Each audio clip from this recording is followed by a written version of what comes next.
살아계신 하나님 아버지, 감사와 찬송과 영광을 올려드립니다. 아멘. 오늘도 저희들에게 생명을 주시고 복된 새날을 허락하시고 하루를 시작하며 하나님의 은혜의 보좌 앞으로 나와 아버지의 집, 주님의 몸된 교회에 나와 하나님 앞에 찬송과 기도와 예배를 드리며 생명의 말씀을 들을 수 있는 이 자리로 저희를 불러주시니 감사합니다. 아멘. 아버지 하나님, 이 자리에 나온 한 심령들에게 하늘문을 여시고 진리의 영으로 임해 주시고 꼭 필요한 말씀으로 성령으로 함께하여 주옵소서. 아멘. 각각의 심령 가운데 꼭 필요한 은혜의 말씀으로 이 시간 말씀하여 주옵소서. 아멘. 예수 그리스도 이름으로 축복하며 기도 올리옵나이다.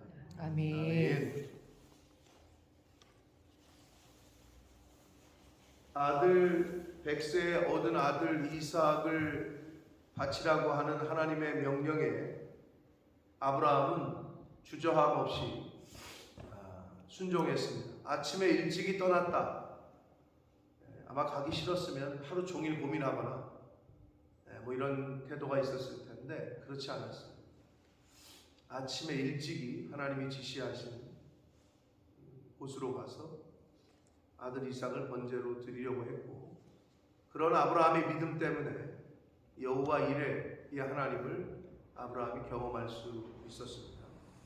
그래서 여호와 이레의 그 말씀을 어제 우리가 14절까지 봤고, 그 일이 있은 후에 하나님의 사자가 하늘에서부터 두 번째 아브라함을 부르십니다. 그러시면서 말씀하시기를, 여호와께서 이르시기를 내가 나를 가리켜 맹세하노니 내가 이같이 행하여 내 아들 내 독자라도 아끼지 아니하였은즉 라고 말씀합니다. 하나님께서 자신을 가리켜 맹세하셨대. 그 왜 그런 줄 알아요? 여러분, 우리가 일반적으로 맹세를 누구 한다면은 누구를 지칭해서 맹세합니까? 윤호야, 누구한테 나의 이 진심을 보여줄 때 누구를 걸어? 일반적으로 사람들이 너를 본다고? 너를 뭘 믿고? 사람들이 뭐라는 줄 알아요? 야, 우리 엄마 아빠 이름을 건다네. 보편적으로 이래. 근데 우리 부모님을 건다 뭐 이렇게 얘기를 한단 말이에요, 사람들은. 왜? 뭐 자기가 볼 때 가장 소중한 거거든. 자기가 볼 때는 가장 소중하고 귀하니까 그렇게 얘기를 하는 거예요. 그러면 또는 내가 하늘에 맹세한다 이런 표현을 쓴다고. 그건 이제 하늘 뭐 어디다가 신에게 맹세한다는 뜻이거든요. 그게 사람들이 그렇게 표현하는 건데, 근데 신이면 내가 신이야. 그러면 어디다가 인간이야 신에게 하지만 그럼 신은 누구에게? 신의 아버지? 그렇잖아요. 하나님께서는 하나님 자신에게 맹세할 수밖에 없는 거예요. 내가 신이기 때문에. 네? 그런 의미야. 하나님께서 맹세했다는 거예요. 예를 들면 뭐 대통령이 내가 책임집니다. 이 말이랑 똑같은 거예요. 그러면 되겠죠. 안 될 게 없겠죠. 물론 대통령이 이 땅에서는 가장 권한이 있는 사람이니까 대통령인 내가 보증합니다. 그럼 끝난 거 아니에요? 그 얘기야. 하나님께서 하나님 자신을 가리켜서 맹세한다는 거야. 이건 빼도 박도 못한다는 거지. 그 얘기를 지금 하시는 거예요. 내가 이같이 행하여 내 아들 내 독자라도 아끼지 아니하였은즉. 여러분, 세상에서는 기브 앤 테이크라는 말이 있어요. 세상에서는 가는 게 있어야 오는 게 있지 않냐 이렇게 얘기합니다. 자, 우리 하나님의 성품은 받고는 못 빼기십니다. 네? 뭔가를 받고는 가만히 계실 수가 없어, 우리 하나님. 그게 하나님의 성품이에요. 근데 그걸 인간에게 주신 성품이에요. 이웃집에서 새로 왔다고, 이사 떡을 돌려. 요즘은 뭐 그렇지도, 여러분 그런 문도 안 열어주고, 요즘은 서로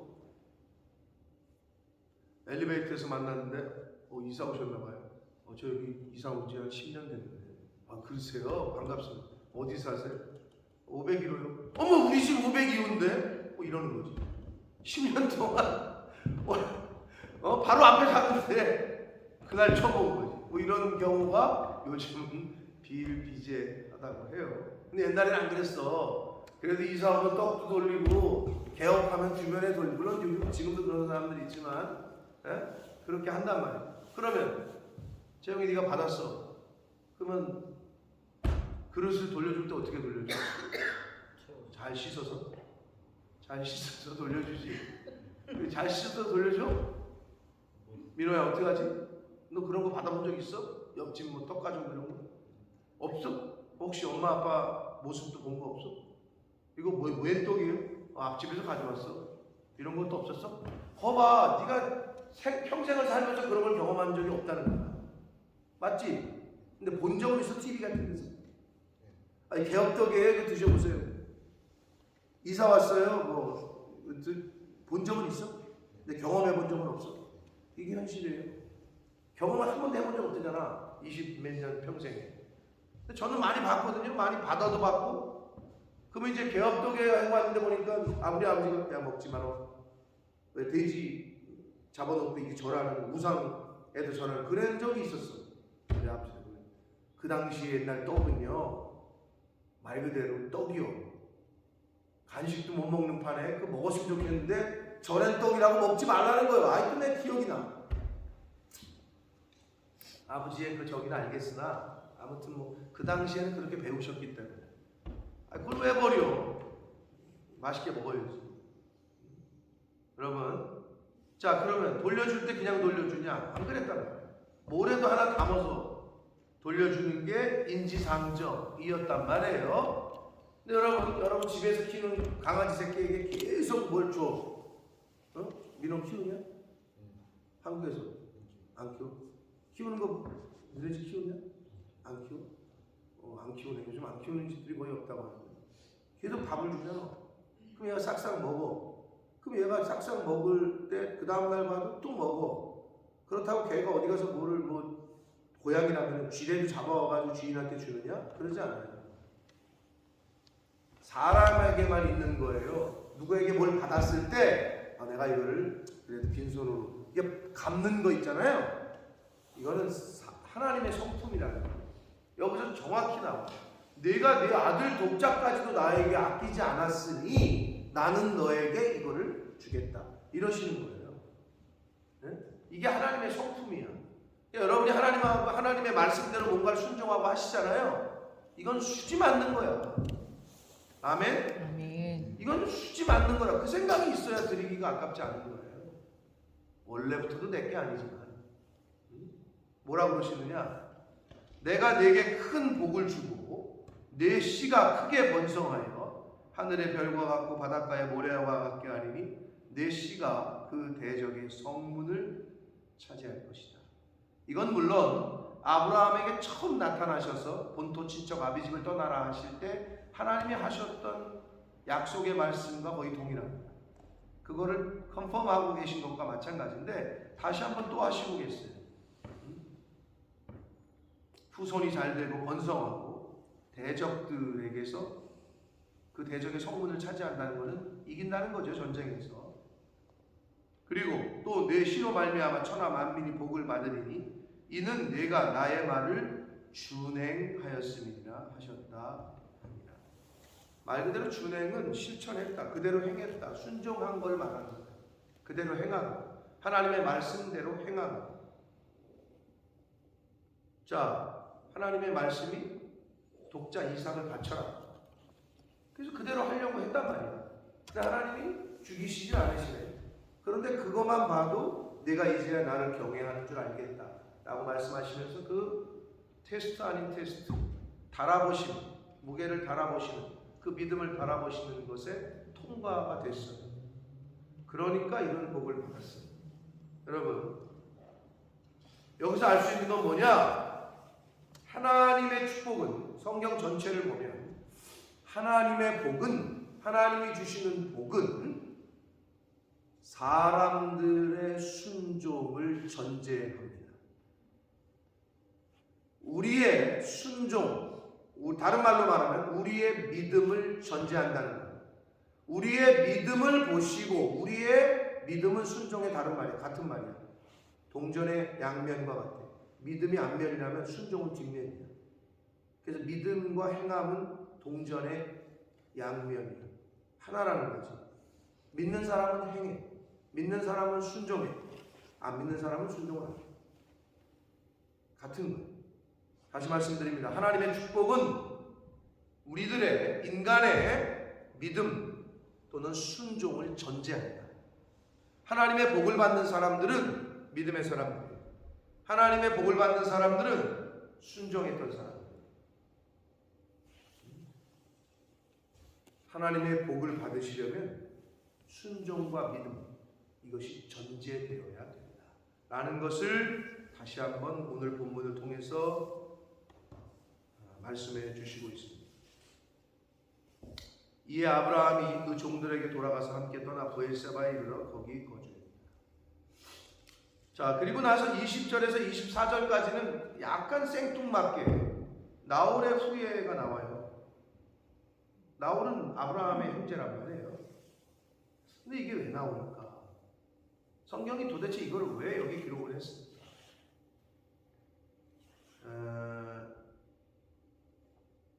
단 한 가지, 이건 하나님의 구속사 속에서 여러분이 지금 20절부터 24절까지에서의 그 나홀의 자녀들 이름이 쭉 나오는데 가장 아시는 사람 이름이 하나 가장 눈에 띌 텐데 누구예요?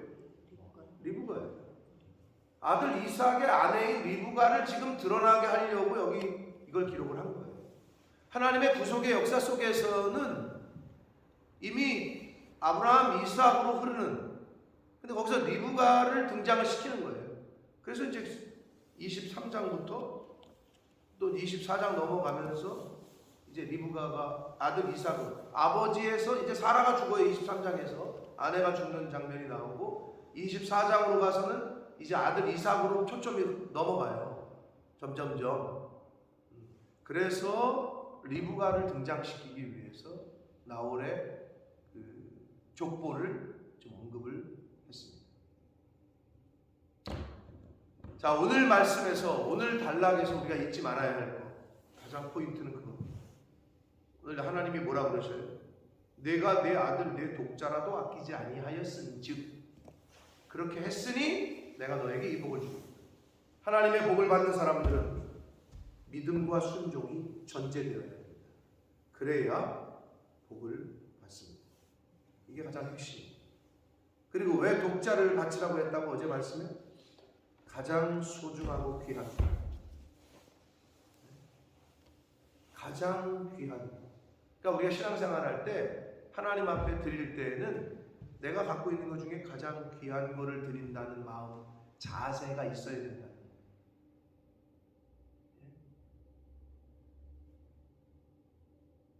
그 자세, 마음 중심을 보시고 하나님이, 우리는 모르지. 근데 하나님은 다 아시지. 제가 뭐 꼽붙여 놓은 거 있는데 떨거지를 주는 건지, 아니면 자기가 좋은 걸 다 챙기고 그냥 마지못해 하는 건지 하나님은 다 아신다면 사람은 속일 수 있으나 그 마음 중심을 보시고 하나님께서 복을 주시는데, 사실은 지금 복의 내용을 읽어보니 아브라함에게 해당된 거예요? 아브라함 당사자에게 해당된 거예요? 아브라함의 후손들에 대한 이야기예요? 이노야, 누구에게 대한 이야기? 후손들. 부모 입장에서는 자녀가 잘 되기를 원해요. 나는 고생되더라도 자녀가 잘 되기를. 근데 요즘은 거꾸로 바뀌었죠. 자식 새끼들 필요 없어. 나만 잘 되면 돼 라는 생각이 있으니까 애를 왜 낳아? 내가 걔 키우느라고 왜 고생을 해야 돼? 그러니까 애 낳고 생후 3일 된 거를 편의점 봉투에다 담아가지고 3일도 안 됐구나. 낳자마자 그랬다 그랬구나. 그 제주도인가 거기 어디 강원도인가 속초인가 편의점 봉투에 애를 담아가지고 탯줄도 안 끄는 거를, 여행 사람들 없는 그 길 숲에다가 던져버렸잖아요. 영하 10도인가 추운 날씨. 애가 자지러지게 울겠지? 그나마 인적이 드물었는데 그 추운 날씨에 그래도 운동하겠다고 걷던 사람이 그 소리를 듣고 신고를 했고 온 경찰관들과 막 동동 부르면서 찾았는데 못 찾는 거야. 근데 애가 울다가 이제 저체온증이 오고 이제 울음소리가 그쳐갈 때쯤, 그러니까 그 찾는 사람들도 다 같이 울었다고 그래요. 못 찾으면 죽는 거니까. 시간이 이제 골든타임이 지나가니까. 근데 애 울음소리가 거의 끊어질 때쯤 찾았는데 온도가 35도, 저체온증이 이미 왔고 경기를 하기 시작했고, 그러나 살렸죠, 소방대원으로. 그래서 그거를 신고한 그 사람들이 부둥켜 안고 울었다고 하더라고요. 여러 가지 부분의 감정이 있죠. 왜 생명을 이렇게 할 수밖에 없느냐. 근데 인간이 그만큼 이제는 부모가 자식을 위해 희생한다? 이런 시대가 아니에요. 그나마 너희들의 부모님들까지는 그나마. 근데 내가 점점 더 내려가는 거 보면 너희들의 시대의 부모가 되는 사람들 중에 과연 우리 아버지, 할아버지 시대의 부모처럼 생활할 사람이 있을까? 퀘스천이에요. 진자리 많은 자리? 제가 볼 때는 퀘스천. 쉽지 않아요. 하나님은 누구에게 복을 주신다고? 내 씨가 이렇게 분명히 말씀하고 있어요. 후손이 복을 받는다. 바라기는 이 자리에 있는 저와 여러분이 아브라함의 믿음과 신앙을 가지셔서 여러분의 자녀손들이 잘 되는 복을 받으시기를 축복합니다. 아멘. 여러분의 자녀손 후손들이 하나님께서 주시는 복을 받는 복된 아브라함의 가정 가문이 되시길. 그러기 위해서 어떻게? 하나님이 최우선이시고 그 하나님 제일주의로 살아야 돼요. 아브라함이 복을 받은 이유는 단 하나예요. 네가 가장 사랑하는 내 독자라도 너가 나에게 아끼지 않았다. 이거거든. 사람의 진심을 알려면 어떻게 해? 민호 네가 제일 아끼는 게 있어. 그게 수프림 모자야. 예를 들어서 까만색. 근데 목사님이 까만색이 너무 수프림 모자를 좋아해. 그럼 네가 나한테 그거를 주면 내가 어떻게 생각하겠어? 아니 네가 제일 좋아하는 건데 어떻게 이걸 나한테 주냐? 네 진심을 알 수 있겠지. 그렇지. 근데 내가 모자를 달라고 그랬더니 어서 TKmax에 가가지고 5,000원짜리 사가지고 주면 내가 받을 때 어떻겠어? 이러겠지. 하나님이 보실 때 가장 귀한 것을 아끼지 않았다는 그 아브라함의 중심을 보신 거죠. 그렇게 말씀하셨고, 하나님 제일주의, 하나님을 가장 우선으로 두는 신앙생활을 하실 때 복을 받습니다. 아멘. 그러므로 저와 여러분이 하나님 앞에 그런 아브라함과 같은 신앙생활을 하실 때 여러분이 그토록 아끼는 자녀들이, 그리고 그 후손이, 손주가 손녀가, 앞으로 낳을 손주 손녀들이, 그 후손들이 복을 받게 될 줄 믿습니다. 아멘. 아브라함의 신앙, 아브라함의 믿음을 소유하셔서 정말 여러분들의 후손들이 복을 받는 아브라함의 가문이 되시기를 예수 그리스도의 이름으로 축복합니다. 아멘. 살아계신 하나님 아버지, 감사와 찬송과 영광을 올려드립니다. 오늘 하루도 생명을 주시고 복된 한 날을 더 살게 해주시고 건강도 주셔서 저희들의 발걸음을 아버지의 집으로 이렇게 옮겨주셔서 찬송하게 하시고 기도하게 하시고 말씀을 전하고 듣게 하시니 아버지가 감사합니다. 아멘. 아버지 하나님, 아브라함이 복을 받을 수밖에 없었던 아브라함의 믿음, 아브라함의 그 순종, 이것이 나의 믿음과 나의 순종이 되게 하여 주옵소서. 아멘. 과연 나는 하나님께 가장 최고로 귀한 것을 주님. 드릴 수 있는 마음의 자세, 준비, 믿음이 있는지 주여. 아버지 이거를 잘 믿음을 성장시키고 키워나가게 해주셔서 주님. 하나님 제일주의로, 하나님 최우선으로 그렇게 이 땅에서 하나님을 섬길 때에 그 가정이 바로 아브라함의 가문과 아브라함에게 주셨던 복을 받는 믿음의 가정이 될 줄 믿사오니 주님. 주여 그 믿음의 가정이 바로 저희의 가정이 될 수 있도록 나의 가정이 될 수 있도록 이 자리에 있는 하나님의 백성들의 가문이 되도록 주님 은혜 내려 주옵소서. 아멘. 예수 그리스도 이름으로 축복하며 기도드리옵나이다. 아멘.